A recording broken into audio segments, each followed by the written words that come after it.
Assalamualaikum warahmatullahi wabarakatuh. Pada pertemuan kali ini, Bapak akan menjelaskan tentang masalah pokok ekonomi. Baiklah anak-anak, mari kita absen dulu. Siapa yang tidak masuk dan siapa yang masuk. Oke, lanjut.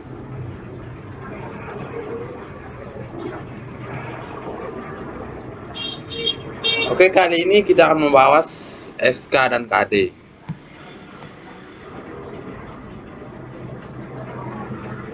SK itu adalah standar kompetensi ya. Yang pertama itu memahami permasalahan ekonomi dalam kaitannya dengan kebutuhan manusia, kelangkaan dan sistem ekonomi. Dan KD-nya itu mengidentifikasi masalah ekonomi, yaitu tentang apa, bagaimana, dan untuk siapa barang diproduksi. Dan yang kedua itu mengidentifikasi hilangnya kesempatan kerja bila melakukan produksi di bidang lain.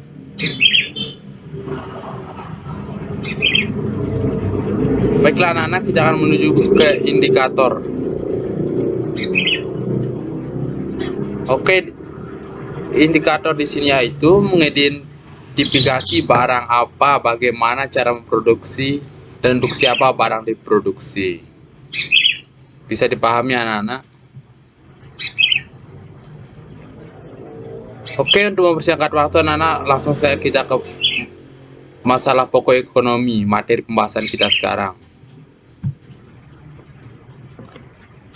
Jadi, masalah pokok ekonomi itu sering kita tahu ya anak-anak, seperti tentang apa, kenapa, dan untuk siapa barang itu diproduksi. Menurut aliran klasik yaitu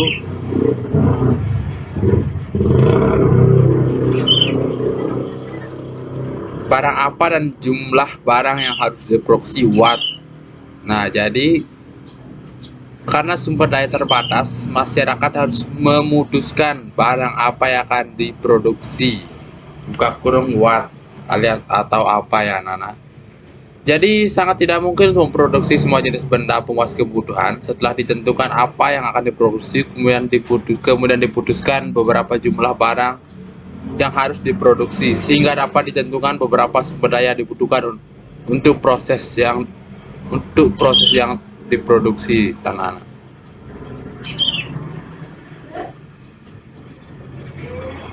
Oke, dalam masalah ekonomi yang pertama itu apa yang akan diproduksi, dan yang kedua itu bagaimana cara memproduksi.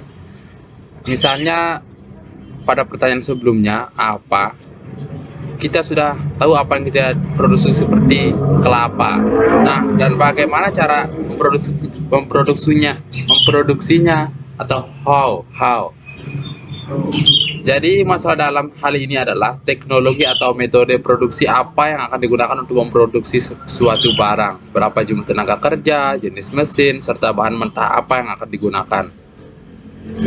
Nah, dan yang ketiga itu bagaimana mengkombinasikan faktor-faktor produksi yang ada agar berhasil dalam berdaya guna. Seperti apa yang akan diproduksi, contohnya tadi kelapa, bagaimana cara memproduksinya. Kita akan membuat minyak, jadi bagaimana jumlah tenaga kerja yang akan mengolah minyak, bagaimana jenis mesin yang digunakan untuk membuat minyak, dan tenaga kerja dan berapa tenaga kerja yang akan digunakan. Jadi seperti itulah anak-anak. Dan yang ketiga itu untuk siapa diproduksi, for whom. Nah, setelah apa yang kita produksi, bagaimana cara memproduksinya. Nah, dan yang ketiga itu untuk siapa barang itu akan diproduksi. Nah, jadi siapa yang memerlukan barang tersebut dan siapa saja yang menikmati hasilnya. Apakah barang tersebut diproduksi juga akan didistribusikan untuk ukuran pendapatan, kekayaan, atau kelompok di masyarakat. Nah, jadi yang ketiga ini untuk siapa diproduksi itu tergantung dari kita sendiri.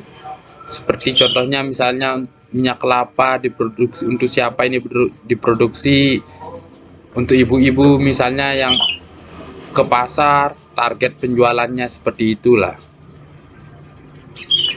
Tergantung siapa yang memerlukan barang, itu yang dimaksud untuk siapa diproduksi anak-anak. Nah, dan ingat ketika masalah di atas what for home bersifat fundamental dan saya berhubungan dengan satu dan lainnya, setiap negara mengalami masalah tersebut. Namun tidak semua perekonomian memecahkannya dengan cara yang sama. Dan yang ketiga itu kemungkinan diproduksi setiap negara untuk memecahkan masalah pokok yang dihadapi oleh setiap negara tergantung dari sistem perekonomian yang dianut oleh masing-masing negara. Dan yang terakhir itu pemilihan terhadap beberapa kemungkinan tersebut akan menimbulkan biaya peluang. Oke, jadi anak-anak cuma itu yang Bapak sampaikan. Untuk yang bertanya atau kurang dipahami, silahkan angkat tangan. Baik, kalau sudah mengerti, Bapak akan kasih soal latihan. Oke, jadi soal latihan kalian dikumpulkan minggu depan saat pertemuan Bapak di jam Bapak ya. Nah, untuk lebih barokahnya, mari kita sama-sama tutup pembelajaran kita dengan bersama-sama mengucapkan Alhamdulillah.